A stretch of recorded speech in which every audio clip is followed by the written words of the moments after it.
قدیم زمانے میں ایک عظیم الشان سلطنت ہوا کرتی تھی جس کے چاروں طرف سرسبز میدان، بہتے دریا اور بلند پہاڑ تھے۔ اس سلطنت کا بادشاہ نہایت عقل مند، منصف مزاج اور رعایا دوست تھا۔ اس کی انصاف پسندی کی مثالیں دور دور تک مشہور تھیں۔ لوگ کہتے تھے کہ اس کے دور حکومت میں کمزور کو بھی وہی حق ملتا تھا جو طاقتور کو نصیب ہوتا ہے۔ بادشاہ کی زندگی کی سب سے بڑی خوشی اس کی اکلوتی بیٹی شہزادی مانور تھی۔ شہزادی مانور اپنی بے مثال خوبصورتی کے باعث پورے زمانے میں مشہور تھی۔ اس کا چہرہ ایسا روشن تھا جیسے صبحوں کی پہلی کرن۔ اس کی مسکراہٹ میں ایسی مٹھاس تھی کہ دل خود بخود کھینچ جاتا، اور اس کی آواز میں ایسی نرمی تھی کہ سننے والا مسحور ہو جاتا۔ لوگ کہتے تھے کہ اگر وہ محل کی بالکونی میں آ جائے تو بازاروں میں ہجوم بڑھ جاتا، کیونکہ ہر کوئی اس کی ایک جھلک دیکھنے کا خواہش مند ہوتا۔ شہزادے، امیر زادے، سردار اور دولت مند تاجر سب اس کے حسن کے دیوانے تھے، مگر شہزادی مانور صرف خوبصورت ہی نہیں بلکہ نہایت سمجھدار اور نیک دل بھی تھی۔ اسے کتابیں پڑھنے، بزرگوں کی باتیں سننے اور غریبوں کی مدد کرنے کا شوق تھا۔ وہ اکثر محل کے باغ میں بیٹھ کر سوچتی کہ آخر انسان کی اصل قدر کیا ہے؟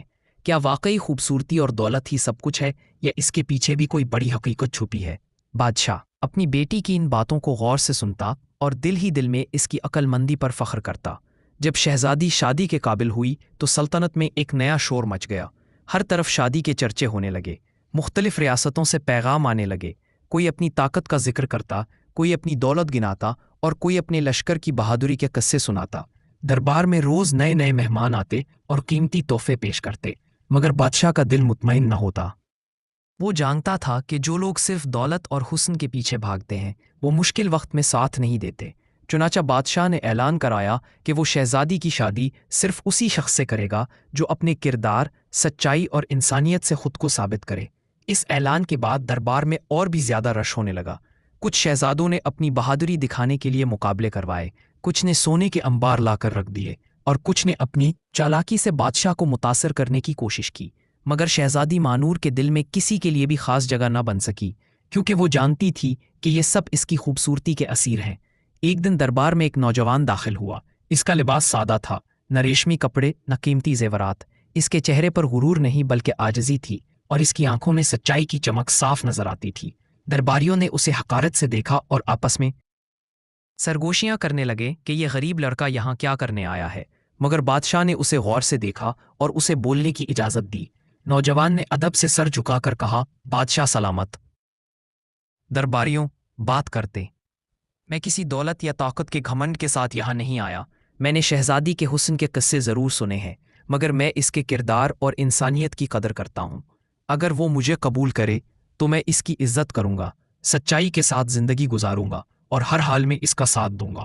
یہ باتیں سن کر دربار میں خاموشی چھا گئی۔ بادشاہ نے سوچا کہ یہ نوجوان دوسروں سے مختلف ہے، مگر اس نے فیصلہ کیا کہ اسے آزمایا جائے۔ اس نے نوجوان کو ایک تھیلی دی جس میں چند سکے تھے اور کہا، جاؤ ان سکوں کو شہر کے غریبوں میں بانٹ دو، پھر واپس آ کر مجھے بتانا کہ تم نے کیا سیکھا۔ نوجوان فوراً روانہ ہو گیا۔ اس نے شہر کی گلیوں میں جا کر یتیم بچوں، بیواؤں اور مجبور لوگوں کی مدد کی۔ اس نے ان کے چہروں پر خوشی دیکھی، ان کی دعائیں سنی اور ان کے دکھ درد کو محسوس کیا۔ جب وہ واپس آیا تو اس کی آنکھوں میں نمی تھی اور دل میں عزم۔ بادشاہ نے پوچھا، تم نے کیا سیکھا؟ نوجوان نے جواب دیا، میں نے سیکھا کہ اصل دولت سونے چاندی میں نہیں بلکہ دوسروں کے چہروں پر مسکراہٹ لانے میں ہے۔ جو انسان دوسروں کے درد کو سمجھتا ہے وہی واقعی امیر ہوتا ہے۔ یہ سن کر بادشاہ مسکرا دیا۔ پردے کے پیچھے کھڑی شہزادی مانور کے دل کو بھی عجیب سا سکون ملا۔ اس نے محسوس کیا کہ یہی وہ انسان ہے جو اس کی سوچ کو سمجھ سکتا ہے۔ بادشاہ نے اعلان کیا کہ وہ اپنی بیٹی کی شادی اسی نوجوان سے کرے گا۔ شادی نہایت سادگی اور خوشی سے ہوئی۔ لوگوں نے دیکھا کہ شہزادی نے حسن کے دیوانوں کو چھوڑ کر کردار کے مالک کو چنا۔ وقت کے ساتھ ساتھ اس جوڑے نے ثابت کر دیا کہ محبت، سچائی اور انسانیت سے نہ صرف گھر بلکہ پوری سلطنت خوشحال ہو سکتی ہے۔ بادشاہ نے اطمینان کا سانس لیا کہ اس نے اپنی بیٹی کو ایک سچے انسان کے حوالے کیا ہے۔